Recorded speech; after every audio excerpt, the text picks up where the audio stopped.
शांति। आज 4 अप्रैल 2024 भारत में सतगुरुवार है। Today is 4 April 2024 and it's Thursday in Bharat. आज की मुरली का जादुई रहस्य स्वयं को प्रेरणा देने के लिए Magical secrets of today's Murli for motivating the self.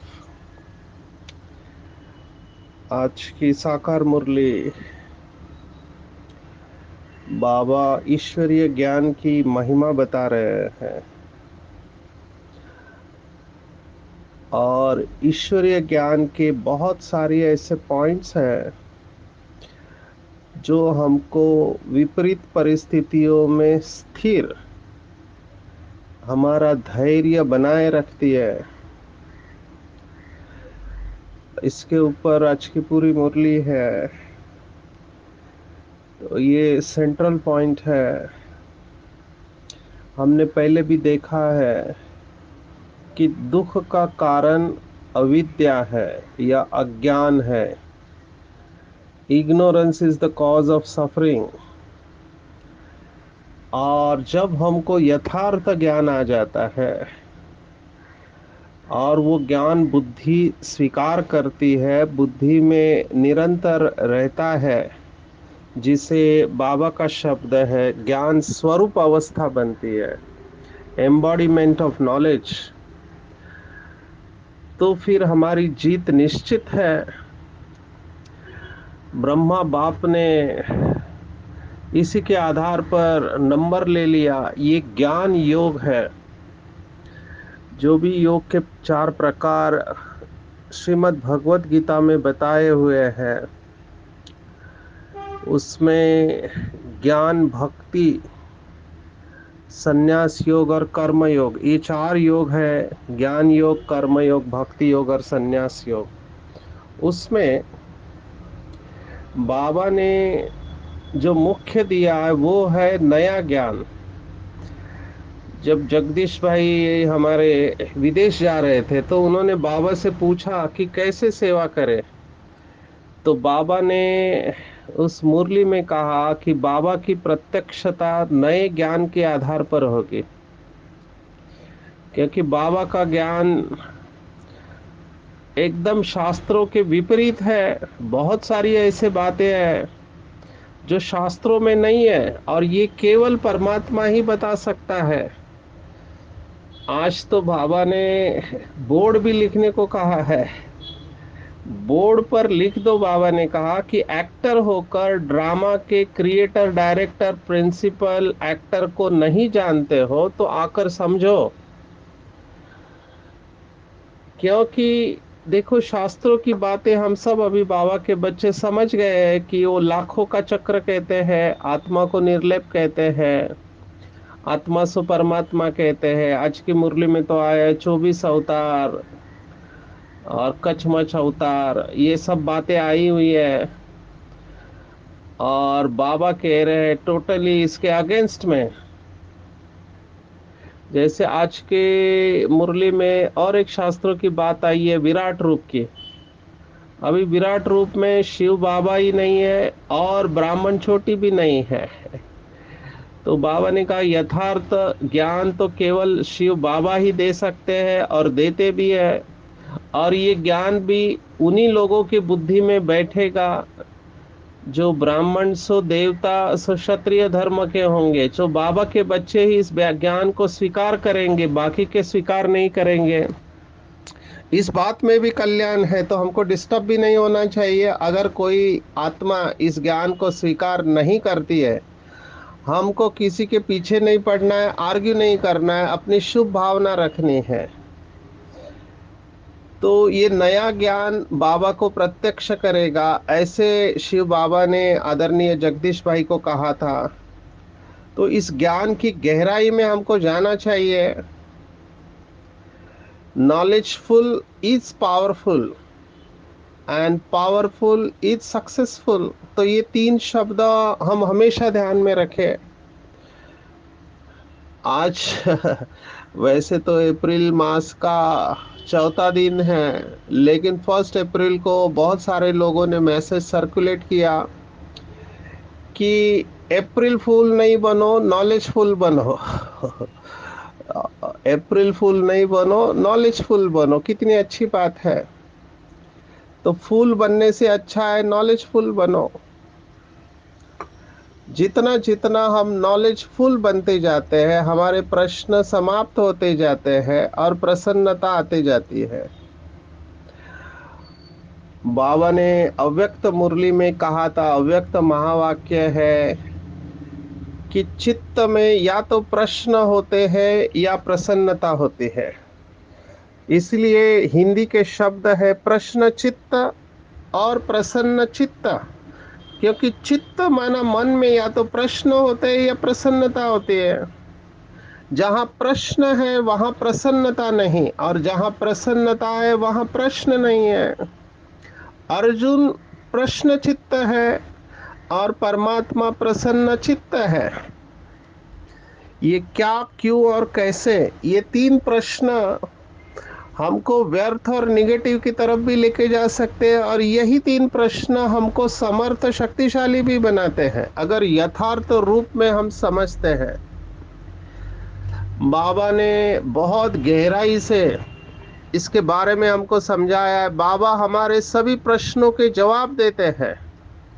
अभी हम हेल्थ केयर इंडस्ट्री में हैं, तो बीमार पेशेंट्स हमारे पास आते हैं। तो बहुत सारे पेशेंट्स हमको ये प्रश्न पूछते हैं, स्पेशली जब बड़ी बीमारी होती है तो वो पूछते हैं कि वाई मी, मुझे ही क्यों। तो ये वाई मी का जवाब बाबा ने दिया है। कई लोगों को कई सारी बीमारियां होती है, और ये बीमारियों में ये प्रश्न उठते हैं कई लोगों के, और हमको ये प्रश्न पूछते हैं कि मुझे क्यों। क्योंकि बहुत सारे लोग हैं, बहुत डिसिप्लिन लाइफ जीते हैं, और ये कॉमन क्वेश्चन है स्पिरिचुअलिटी में पूछा जाता है कि हमने कभी किसी का बुरा नहीं किया, तो हमारे साथ बुरा क्यों हो रहा है। ये कॉमन पूछा गया प्रश्न है। हम तो शराब भी नहीं पीते, ना सिगरेट तंबाकू कुछ पीते हैं, गुटखा खाते हैं, तो हमको कैंसर क्यों। अभी बहुत सारा इसके ऊपर रिसर्च हो रहा है। हमारे फूड में केमिकल्स आते जा रहे हैं क्योंकि पेस्टिसाइड इस्तेमाल करते हैं। अभी कई भाई बहनों को ये भी पता नहीं कि प्लास्टिक के बोतल में जो पानी पीते हैं, तो माइक्रो प्लास्टिक और नैनो प्लास्टिक इसमें आते जा रहे हैं।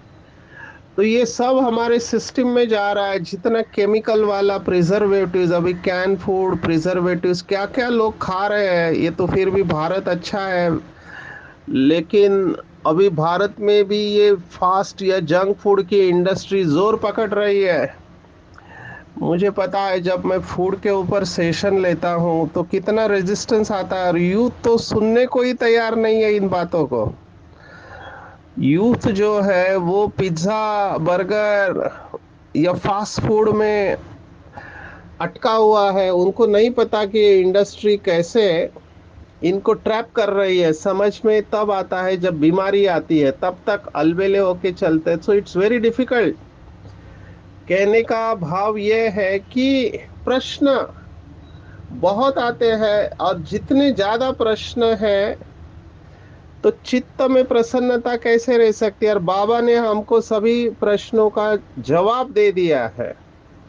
इसलिए जिसकी जिसकी बुद्धि में बाबा का ज्ञान पूर्ण रूप से बैठ जाएगा, उसके प्रश्न समाप्त हो जाएंगे। आज बाबा ने एक एग्जाम्पल दिया कि ड्रामा का। अब ये ड्रामा का ज्ञान बहुत मदद करता है। ड्रामा की पॉइंट इतनी शक्तिशाली है कि immediately on the spot full stop लग जाना चाहिए। एक सेकंड भी व्यर्थ नहीं होना चाहिए कि ऐसा क्यों, निकलना ही नहीं चाहिए। नॉलेजफुल माना फुल स्टॉप। बाबा ने एक मुरली में ज्ञानी, योगी, धारणा और सेवा, ये चार सब्जेक्ट जो है ब्रह्मा कुमारी के, इन चारों सब्जेक्ट के बारे में बहुत अच्छी मुरली चलाई थी कि चारों ही सब्जेक्ट में जैसे टीचर होते हैं और वो सिखाते हैं स्कूल कॉलेजेस में यूनिवर्सिटीज में, तो उनको सब्जेक्ट्स होते हैं। वो सब्जेक्ट में 100 मार्क्स लेने के लिए वो पढ़ाते हैं। कुछ दिन पहले बाबा ने कहा था कि पर्सनल ट्यूशन देते हैं टीचर, घर पे जाके पढ़ाते हैं, कृपा करते हैं। तो बाबा ने हमारे ऊपर जो कृपा की है वो है ईश्वरीय ज्ञान, कर्मों की गुह्य गति समझाना, यही हमारे ऊपर कृपा है। तो बाबा ने हमको ये ईश्वरीय ज्ञान दिया है और बाबा ने बताया कि कैसे इस ज्ञान के आधार पर हम नंबर 1 जा सकते हैं। तो बाबा ने बताया कि जो कुछ भी हो रहा है उसके पीछे क्या कारण है। ज्ञानी तो आत्मा में ये प्रश्न कभी भी आ नहीं सकता कि ऐसा क्यों हो रहा है, क्योंकि जो कुछ भी हो रहा है उसमें कर्मों की गुह्य गति है। जो कुछ भी हो रहा है उसमें कर्मों की गुह्य गति है। जिस परिवार में हमारा जन्म होता है, जिस सेंटर पर हम मुरली सुनने जाते हैं, जिस शहर में हम रहते हैं, जिस गांव में रहते हैं और जिस देश में रहते हैं, वो सब ड्रामा प्लान अनुसार हो रहा है। इसलिए प्रश्न ही नहीं आ सकता कि ऐसा क्यों हो रहा है। तो प्रश्न समाप्त हो जाते हैं, क्योंकि जो कुछ भी हो रहा है कल्याणकारी है। तो इसमें हमको ज़्यादा सोचना नहीं है। आज बाबा ने जो उदाहरण दिया है वो बीमारी का दिया है कि बीमारी आती है तो इसमें रोने पीटने की कोई बात नहीं है। अभी ये पॉइंट ड्रामा की बहुत पॉजिटिवली यूज करना आना चाहिए, क्योंकि कई लोग ड्रामा की पॉइंट को भी निगेटिवली यूज करते हैं। बाबा ने देखो पॉजिटिव एटीट्यूड बताया है। अभी हमारे पास ड्रामा का ये नॉलेज है कि ड्रामा हूबहू रिपीट होता है। तो अगर किसी को बीमारी आती है इस कल्प में, तो हर कल्प में आने वाली है। अभी हर कल्प में आएगी तो हर कल्प में इतनी तकलीफ होगी, मुझे सहन करना पड़ेगा, ये सोच के दुखी भी हो सकते हैं। लेकिन बाबा उसके बारे में नहीं कह रहा है। बाबा कह रहा है ये सोचो कि इसमें रोने पीटने की कोई बात नहीं है। कर्मों का हिसाब किताब चुकता हो रहा है और 21 जन्मों के सुख की भेंट में ये दुख कुछ भी भासता नहीं है। ज्ञान पूरा नहीं है तो तड़पते हैं, बाबा ने कहा। तो दो बातें बता रहा है बाबा। अभी लौकिक भक्ति मार्ग में भी ये बात बताते हैं, मैं उसका थोड़ा रेफरेंस लेना चाहूंगा।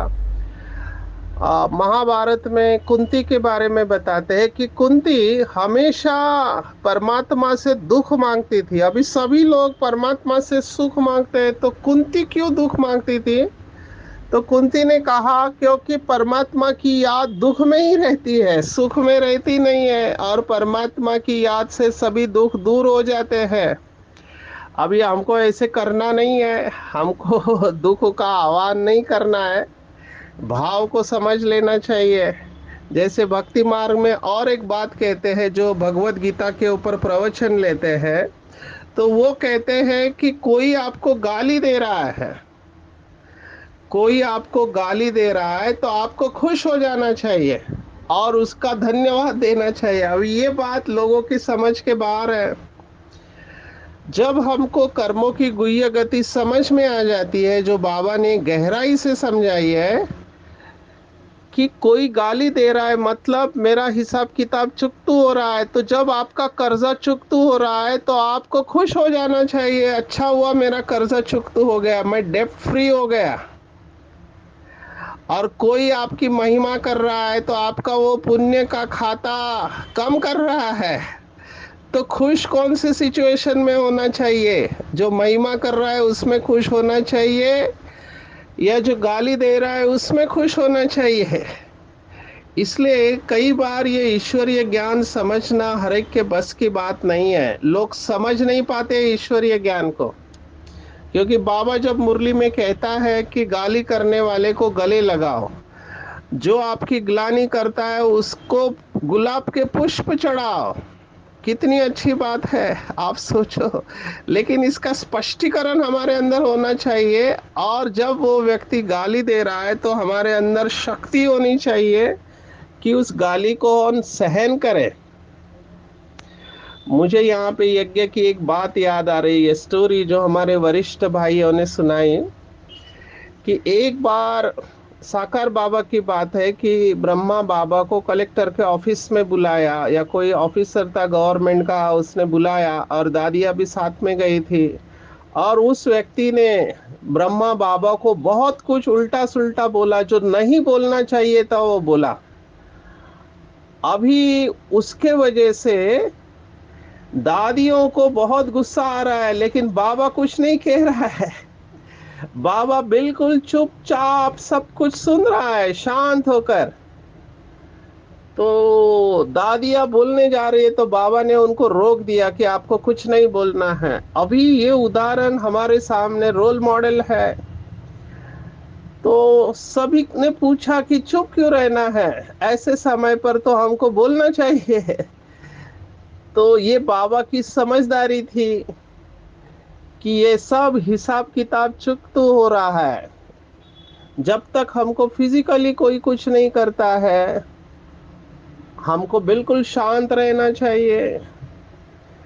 बाबा ने एक शब्द भी जवाब उल्टा नहीं दिया। अभी ये बहुत ऊंची धारणा है, इसके लिए अवस्था बहुत अच्छी चाहिए, ताकत चाहिए। जिसके अंदर बॉडी कॉन्शियसनेस है, देहाभिमान है, ईगो है, वो रिएक्ट करेगा। वैसे भी हम मैनेजमेंट में भी ये बताते हैं कि रिएक्ट नहीं करना चाहिए, रेस्पॉन्ड करना चाहिए, प्रतिक्रिया नहीं देनी चाहिए, प्रतिसाद देना चाहिए। क्योंकि प्रतिक्रिया आपके कंट्रोल में नहीं रहती, आप उस समय अधीन रहते हो, अधिकारी बनकर नहीं चलते हो। प्रतिसाद में आप अधिकारी अवस्था में हो, आप सोच समझ के रेस्पॉन्ड करते हो। क्योंकि प्रतिक्रियात्मक जीवन जीने वालों से बहुत गलतियां होती है, जिसका बाद में पश्चाताप करना पड़ता है। तो बाबा ने ये कहा और ये करके दिखाया कि जब कोई गाली दे रहा है हमको शांत रहना है। बाबा की श्रीमत है, सहनशील बनो तो शहंशाह बनेंगे। अभी ये ज्ञान की बातें हैं, लेकिन इसको जीवन में धारण करने के लिए बहुत शक्ति चाहिए। और जितना हम सोल कॉन्शियस होंगे उतना ऐसे पेपर में हम पास होंगे। ऐसे ही बीमारी की बात है, अभी बीमारी में जिसको तकलीफ होती है, दर्द होता है, वो जानता है कि क्या तकलीफ होती है। हमारे लिए दूसरे व्यक्ति को कहना बहुत सरल है कि कोई बात नहीं, आप सहन करो, बाबा को याद करो, ये कहना बहुत सरल है। लेकिन जो बीमार होता है उसको पता है कितनी तकलीफ होती है, उसका दर्द तो वही जानता है। और हम इसे स्वीकार करते हैं कि कई बीमारियों में बहुत तकलीफ होती है। लेकिन अगर हम समझे कि मेरा हिसाब किताब चुकता हो रहा है, मेरा कर्जा निकल रहा है ना, और मैं पवित्र बनते जा रहे हूँ, थोड़े समय की बात है, 21 जन्मों की सुख की भेंट में ये तो कुछ भी नहीं है। अगर ऐसे पॉजिटिव सोचेंगे तो हमको बीमारी का सेक नहीं आएगा। ये एक एग्जाम्पल बाबा ने बताया है, लेकिन मैं चाहता हूँ इसके ऊपर चिंतन करें। इसके ऊपर बहुत सारे बातें सुनाई जा सकती है। मैंने दो ही उदाहरण दिया। एक तो बीमारी का जो बाबा ने कहा था, बाबा ने तो बीमारी के बारे में बहुत कुछ कहा हुआ है। दो तीन बातें मैं थोड़ा क्विकली रिवाइज करता हूँ। एक, बीमारी में कई लोग दवाई खाने से काकू करते हैं मना, दवाई खाना नहीं चाहते। हमारे एक भाई थे, पुराने भाई, मुझे याद आ रहा है, मैं नाम नहीं लेना चाहता हूँ, उनका बाईपास सर्जरी हुआ तो दादी ने कहा आप इनकी सेवा करो। इस आत्मा ने यज्ञ की बहुत सेवा की। तो मैं उनको चेक करने जाता था। अभी उनको डायबिटीज भी है, हार्ट की बाईपास सर्जरी हुई है, लेकिन ये गोली नहीं खाना चाहते हैं। और उनका गोली खाने का तरीका, मैं वंडर खाता था कि वो केले को टुकड़ा करके केले के अंदर गोली को इंसर्ट करते थे, माना घुसाते थे, और वो केला खा लेते थे ताकि गोली अंदर चली जाए केले के साथ में। ऐसी आत्माएं हैं जो दवाई खाना नहीं चाहते हैं। तो बाबा ने आखिर एक मुरली में कह दिया डायमंड जुबली की कि इसे दवाई समझ के खाओ ही मत। ये जो रंग बिरंगी गोलियां है, ये कलयुग के शक्तिशाली फल है, तो इसे फल समझ के खाओ। जैसे डॉक्टर कहते फल खाओ बीमारी को दूर भगाओ। तो बाबा ने ये बताया, तब से फिर बड़े वरिष्ठ भाई बहने जो दवाई नहीं खाना चाहते थे, उन्होंने दवाई खाना चालू किया। मैंने खुद देखा है, हमारे बहुत सारे वरिष्ठ भाई दादियाँ जिनकी दवाइयाँ चलती थी, वो सिर्फ इसलिए खाते थे कि बाबा ने श्रीमत दी है और ये शरीर हमको सेवा में इस्तेमाल करना है, क्योंकि शरीर अच्छा होगा तब हम सेवा कर पाएंगे। तो इस शरीर से कभी भी परेशान नहीं होना चाहिए। शिव भगवान आज है कि बलिहारी इस शरीर की, कि शरीर के द्वारा भगवान मिला।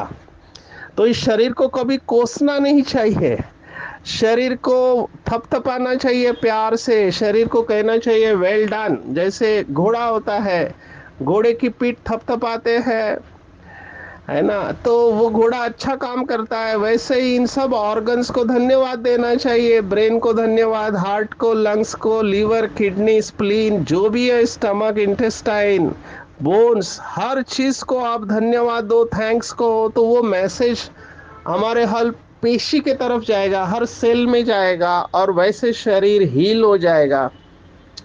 तो इसके ऊपर चिंतन करें। कोई भी परिस्थिति आती है तो हमको हिलना नहीं है। ड्रामा की एक पॉइंट को अगर हम यथार्थ रूप में ले तो हम बहुत सुखी हो जाएंगे। ड्रामा कल्याणकारी है और हर बात में कल्याण है, एक्यूरेट है, हूबहू रिपीट होता है, और मेरा भविष्य अच्छा है। अभी लोग डरते क्यों है?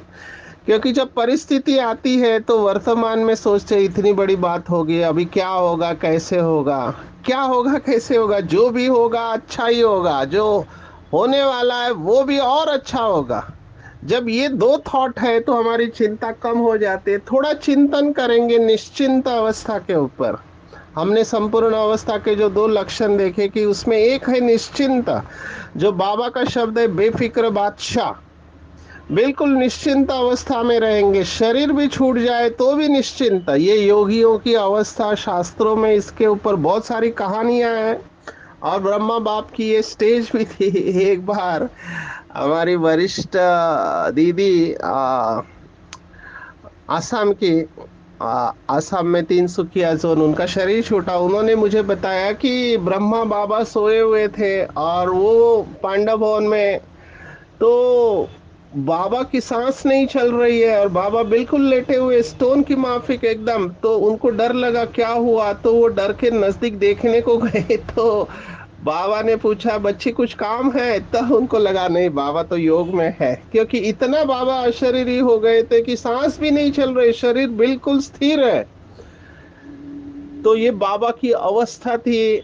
अगर हम सब की ये अवस्था है तो हम बीमारी के ऊपर विजय प्राप्त कर सकते हैं। ब्रह्मा बाबा का लास्ट का एक्सपीरियंस बाबा ने मुरली में वर्णन किया है कि बाबा को हार्ट अटैक जब आया तो बाबा को पूछा क्या हो रहा था, तो बाबा ने कहा एक तरफ शरीर खींच रहा था, एक तरफ बाबा खींच रहा था, लेकिन आखिर में कर्म भोग के ऊपर कर्म योग की विजय हो गई, पिंजड़ा खुला और पंछी उड़ गया। तो हम सबको इस अवस्था में जाना है। हम सबका अंतिम समय कभी ना कभी आने वाला है, फिक्स है वो टाइम, हमको उसके लिए तैयार होना है। और जैसे ब्रह्मा बाबा ने खुशी खुशी अपना चोला छोड़ा, हमको भी खुशी खुशी अपनी इच्छा से बाबा की याद में शरीर छोड़ना है। तो ये हो गई ड्रामा का ज्ञान की पॉइंट। ऐसे ज्ञान की जो भी पॉइंट है, जो भी बाबा ने बताई है उस एक एक पॉइंट के गहराई में जाना है। तो ज्ञानी अर्थात समझदार, समझदार कभी ये नहीं कहेगा ये क्यों हो रहा है, कैसे हो रहा है, ऐसा तो होना नहीं चाहता। समझदार को पता है जो कुछ भी हो रहा है यथार्थ हो रहा है, मुझे स्पॉन्टेनियस करेक्ट रेस्पॉन्स देना है, रिएक्ट नहीं करना है। तो एक पॉइंट ये रही। बाबा ने दूसरी पॉइंट बताया कि संगम युग है, अंतिम जन्म है, सब कुछ एक्सचेंज कर दो। सबसे बड़ा व्यापार संगम युग पर होता है, सबसे बड़ा व्यापार संगम युग पर। हमारे पास जो कुछ भी पुरानी चीजें हैं वो सब बाबा को दे देना है। किसी भी चीज में ममत्व नहीं रखना है, ट्रस्टी बनकर चलना है। वैसे भी भक्ति मार्ग में कहते हैं कि सब कुछ तेरा है। अभी हमको केवल बोलना नहीं है। जैसे मधुबन में हमारे अकाउंट डिपार्टमेंट में एक फॉर्म भरा हुआ है, विल का फॉर्म। तो कई भाई बहनों ने ये विल का फॉर्म भरा हुआ है, अगर मेरा शरीर छूटता है तो मेरी जो चल और अचल संपत्ति है उसमें से को कितना हिस्सा यज्ञ को जाएगा। तो वो लिख के पहले रखना है और अपने घर वालों को बताना है कि मेरी ये इच्छा है कि मेरा शरीर छूटने के बाद मेरी ये जो वो प्रॉपर्टी है, चल या अचल संपत्ति है, उसमें से इतना हिस्सा ब्रह्मा कुमारी को जाना चाहिए। ये आपको लिख के डिक्लेयर कर देना चाहिए। तो ये भी है शरीर छोड़ने के पहले अपना सब कुछ सफल करना। समर्पित भाई बहनों ने तो अपना सब कुछ दे दिया है। कई सारे ऐसे हैं जिन्होंने अपने जीवन की कमाई पूरी यज्ञ में दे दी, उनकी पालना भी यज्ञ से होती है। तो चेक करना चाहिए। दूसरी बात, आज के मुरली में मैं कहना चाहूंगा कि अनाज की बात बाबा ने कही कि पहले भारत से अनाज विदेश जाता था। देखो, भारत सोने की चिड़िया थी, बहुत सारी चीजें जाती थी। अभी उधर से यहाँ आ रहा है तो वो हमको रिटर्न कर रहे हैं। जो हमसे लेकर गए वो हमको रिटर्न कर रहे हैं। तो ये पुरानी दुनिया चोले से नफरत आती है, इनको छोड़ना है। कुछ भी याद नहीं आना है, सब कुछ भुला हुआ होना चाहिए। ये बहुत ऊंची अवस्था है, लेकिन अगर अटेंशन रखेंगे तो इस अवस्था को प्राप्त कर सकते हैं। विशेष आज फिर से बाबा ने पाप आत्माओं से लेन देन के लिए कॉशियस किया है। पाप आत्माओं से कुछ भी लेन देन नहीं करना है, नहीं तो हम यहाँ पर पाप खत्म करने आए, हमारे ऊपर और बोझा चढ़ सकता है। क्योंकि पुरानी दुनिया कलयुग है। किसी के चेहरे के ऊपर नहीं जाना है, किसी के बोल के ऊपर नहीं जाना है। हमारे पास क्लासिकल स्टडीज है कि लोगों से मीठा मीठा बोल के पैसा निकाला और फिर बाद में बहुत डिसर्विस हुआ। तो पाप आत्माओं से कोई भी लेन देन नहीं करना है। जो कुछ भी करना है यज्ञ में सफल करना है, क्योंकि वो ईश्वरीय सेवा में लगाएगा। और ये भी नहीं सोचना है कि मैं भगवान को दे रहा हूँ। बाबा कह रहे हैं मैं क्या करूं पैसे को, मेरे को तो शरीर ही नहीं, ये ईश्वरीय सेवा में ही लगेगा, इससे सेंटर खुलेगा। तो पाप आत्माओं से जाकर लेन देन नहीं करना है। ईश्वर अर्थ कहते हो और देते पाप आत्मा को बाप कुछ लेते थोड़ी है। बाप कहेंगे जाकर सेंटर खोलो और बहुतों का कल्याण करो। मोस्ट इम्पोर्टेंट जो बहुत भाई बहने पूछते हैं कि हमारे अंदर परिवर्तन क्यों नहीं होता है। इतना साल हो गया, हम मुरली सुन रहे, योग कर रहे, संस्कार क्यों नहीं बदल रहे, गुस्सा क्यों नहीं जा रहा है, असंतुष्टता क्यों नहीं जा रही है। तो बाबा ने कहा परिवर्तन का सहज आधार है महसूसता की शक्ति। ये बहुत डीप पॉइंट है, इसके ऊपर चिंतन करेंगे कि जब तक महसूसता नहीं है तब तक अनुभूति नहीं होती, और जब तक अनुभूति नहीं तब तक ब्राह्मण जीवन की विशेषता फाउंडेशन मजबूत नहीं हो सकता। उमंग उत्साह आ ही नहीं सकता जब तक महसूसता नहीं है कि मैं महान आत्मा हूँ और महान परमेश्वर शिव बाबा मेरा पिता है। हर बात की महसूसता होनी चाहिए, realization. Unless you realize you don't change. महसूसता की शक्ति हर बात का अनुभवी बनाती है, तभी हम तीव्र पुरुषार्थी बन जाते हैं। और महसूसता अगर यथार्थ रूप में है तो सदा और सहज परिवर्तन करा देती है। अगर कोई बाबा का बच्चा या लौकिक में भी कोई कुछ ऐसा करता है जो नहीं करना चाहिए, उसके ऊपर माया का वार है। अगर आपके अंदर महसूसता की शक्ति है कि ये आत्मा इस समय माया के वश है, आप अपनी एनर्जी वेस्ट नहीं करेंगे, वहां से न्यारे प्यारे होकर चले जाएंगे, उसके प्रति शुभ भावना रखेंगे। तो महसूसता हर वक्त जरूरी है। अपने अंदर के अवगुणों की भी महसूसता चाहिए।